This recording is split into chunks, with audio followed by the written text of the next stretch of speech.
தாவீதின் சங்கீதம் போட்டிருக்கு. ஆம், தாவீது, அதாவது தாவீது தேவனை எவ்வளவு சார்ந்து ஜீவித்தார். அது மட்டுமல்ல, அவர் ஒரு நல்ல ஒரு ஜெபத்தை பண்ணுகிறது நாம் இந்த சங்கீதத்தை பார்க்க முடியும். ஆம், முதல் வசனத்தில் கர்த்தாவே உம்மிடத்தில் என் ஆத்துமாவை உயர்த்துகிறேன்.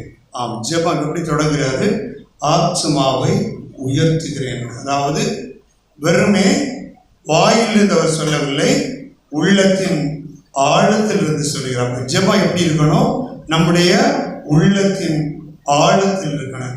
நம்முடைய ஜெபங்கள், நம்முடைய ஆராதனைகள், நம்முடைய துதிபலிகள் எப்படி இருக்கு? வெறுமே வாயினால் தேவனை ஸ்தோத்திரிக்கிறோமா, அல்லது உள்ளத்தின் ஆழத்திலிருந்து நாம் தேவனை ஆராதிக்கிறோமா என்பதை நாம் சிந்தித்து பார்ப்போம்.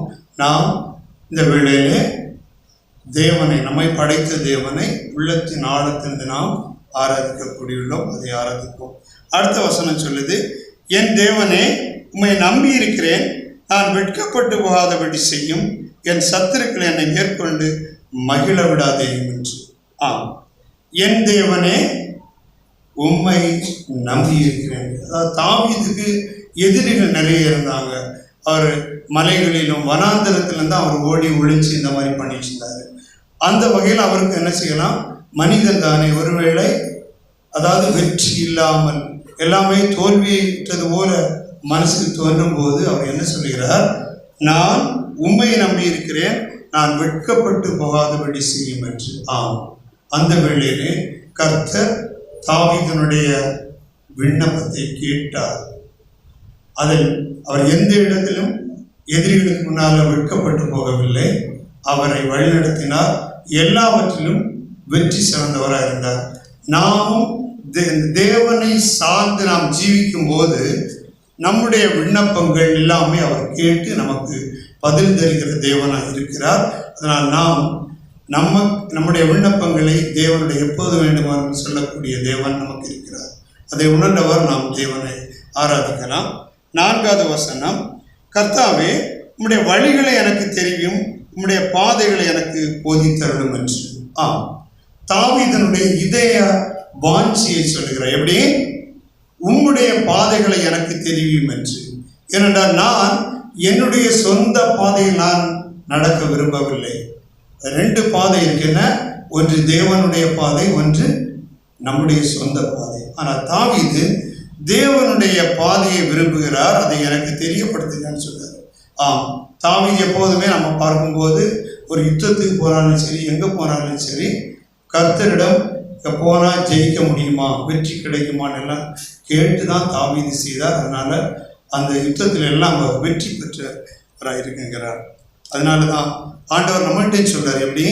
சங்கீதங்கள் 32:8 என்ன சொல்றாரு? நான் உனக்கு போதித்து நீ நடக்க வேண்டிய வழியை உனக்கு காட்டுவேன், உன்மேல் என் கண்ணை வைத்து உனக்கு ஆலோசனை சொல்லுவேன் என்று. ஆம், நமக்கு ஆலோசனை தருகிற கர்த்தர் இருக்கிறார். நம்முடைய பாதைகளை செவ்வாய்ப்படுத்துகிற கர்த்தர் இருக்கிறார். நாம் அவருடைய பாதையை கேட்டு செல்லும் போது நாம் நிச்சயமாக அந்த பாதைகளை நாம் வெற்றியாக திரும்ப முடியும். அடுத்தது 5ஆம் வசனம், உம்முடைய சத்தியத்திலே என்னை நடத்தி என்னை போதித்தருளும், நீரே என் ரட்சிப்பின் தேவன் என்று. ஆம், தாவீதை ரட்சித்த தேவன். அது மட்டுமல்ல, அனுதின வாழ்க்கையிலும் பல சூழ்நிலைகளிலும் அவரை ரட்சித்துக் கொண்டே இருந்த தேவன். அதனால தான் அவர் சொன்னார், நீரே என் ரட்சிப்பின் தேவன் என்று. ஆம், நாம் தைரியமாக சொல்ல முடியும், நீரே என் ரட்சிப்பின் தேவன். நாம் எப்படி இருந்தோம்? பாவத்தினுடைய ஆளுகைக்கு இருந்தோம், பாவத்துக்கு அடிமையாக இருந்தோம். அப்படிப்பட்ட நம்மை அந்த பாவத்தின் தண்டனையான நரகத்தில் இருந்தவரை மீட்டெடுத்த தேவன். ஆம், அதற்காக விலை கொடுத்தது என்ன? அவருடைய சொந்த ஜீவனை கொடுத்தார். அவருடைய சரீரம் பிடிக்கப்பட்டது, அவருடைய இரத்தம் கல்வாரி சிலுவையிலே சிந்தப்பட்டது. அப்படி நம்மை மீட்டெடுத்த தேவன், நம்மை அந்த பாவமாகிய தண்டனையான நரகம், அதாவது அதிலிருந்து நம்முடைய சுய பலத்தால் நாம் வர முடியாத நம்மை அவர் அங்கிருந்து மீட்டெடுத்து ரட்சித்த தேவன், தம்முடைய பிள்ளையாக மாற்றிய தேவன். அந்த தேவனை இந்த காலை வேளையிலே நாமும் நீரே என் ரட்சிப்பின் தேவன் என்று சொல்லி நாம் ஆராதிக்க முடியும். 6-7 வசனங்கள்.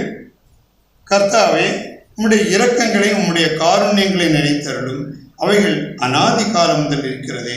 என் இளவயதின் பாவங்களை என் மீறுதல்களையும் நினையாதிரும்.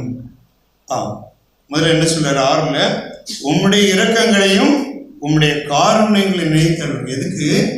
என்னுடைய இளவயதின் பாவங்களையும் என் மீறுதல்களையும் நினையாதிரும். ஆனால் புதிய ஏற்பாட்டு விசுவாசிகளை நாம் அந்த பாவ மன்னிப்பின் நிச்சயத்தை உடையவர்களாக நாம் இருக்கிறோம். ஏனென்றால் கிறிஸ்து நாம் ரட்சிக்கப்படவும் எப்படி இருந்தோ பட்டவர் என்ன செய்தார்? நம்முடைய பாவங்களை எல்லாவற்றையும் மன்னித்தது மட்டுமல்ல, மறந்து விட்டார். நம்முடைய பாவங்களை எங்கே எறிந்து போட்டார்?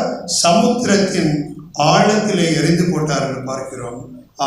ஆனால் அவர் நம்முடைய பாவங்களையே நினைப்பதில்லை. நான் இனி நினைக்க மாட்டேன் என்று வாக்குத்தத்தம் பண்ணியிருக்கிறார். அதனாலதான் நாம் என்ன செய்கிறோம்? பாவ மன்னிப்பின் நிச்சயமுடையவர்களாக இருக்கிறோம்.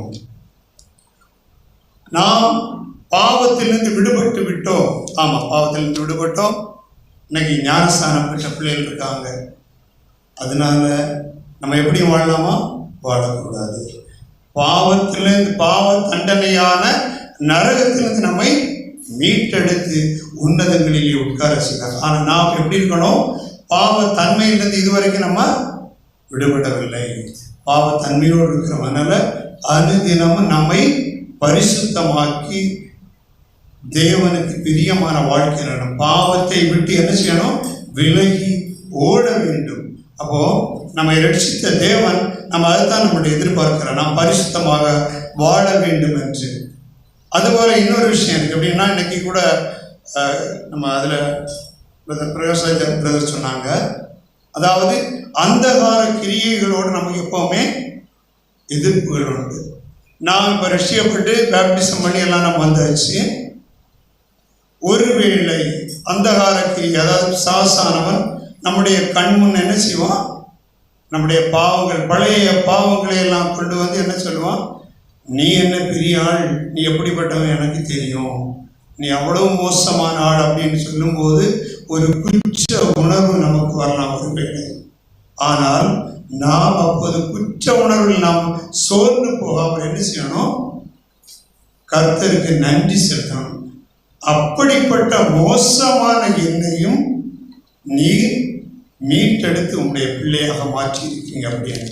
இப்போ நம்மை பாவங்களை மன்னித்தது மட்டுமல்ல, ஒரு மறந்து விட்டால் அப்படி மோசமான நிலைமையில் இருந்த நம்மை மீட்டெடுத்து அவருடைய பிள்ளையாக மாற்றி இருக்கிறார். அந்த தேவனை நாம் இந்த வேளையிலே ஆராதிக்கலாம். 8ஆம் வசனத்தில் கர்த்தர் நல்லவரும் உத்தவருமாயிருக்கிறார், ஆகையால் பாவிகளுக்கு வழியை தெரிவிக்கிறார். பாவிகளுக்கு வழியை தெரிவி. பாவிக்கு என்ன சொல்றாரு? நானே வழி, என்னை இல்லாமல் பிதாவினிடத்தில் ஒருவன் வரமாட்டான் என்று. பாவிகளுக்கு வழியை தெரிவிக்கிறார் என்றால், ஒரு பாவி மனம் திரும்பி கிறிஸ்துவில் வரும்போது பரலோகம் சந்தோஷப்படுகிறது. அதற்காக அவர் என்ன செய்கிறார்? பாவிகளுக்கு வழியை போதிக்கிறார். பரலோகத்தில் என்ன வழி? இயேசு மட்டுமே ஒரே வழி என்பதை காட்டுகிறார். நமக்கும் ஒரு நாள் பாதை காட்டியதனால் நாம் இன்று அவருடைய பிள்ளைகளாக இருக்கக்கூடியிருக்கிறோம். இயேசுவே ஒரு வழி, ஒரே வழி என்று. இயேசுவும் ஒரு வழி என்று சொல்லவில்லை, இயேசுவே ஒரே வழி என்று சொன்னதனால் நாம் இன்றைக்கு அவருடைய பிள்ளையாக கூடியிருக்கிறோம். அதற்காக தேவனுக்கு நன்றி செலுத்தலாம். 10வது வசனம், கர்த்தருடைய உடன்படிக்கையும் அவருடைய சாட்சிகளையும் கைக்கொள்கிறவர்களுக்கு அவருடைய பாதைகள் எல்லாம் கிருபையும் சத்தியமானவர்கள். நம்முடைய தேவன் அப்படி கிருபை நிறைந்த தேவன்.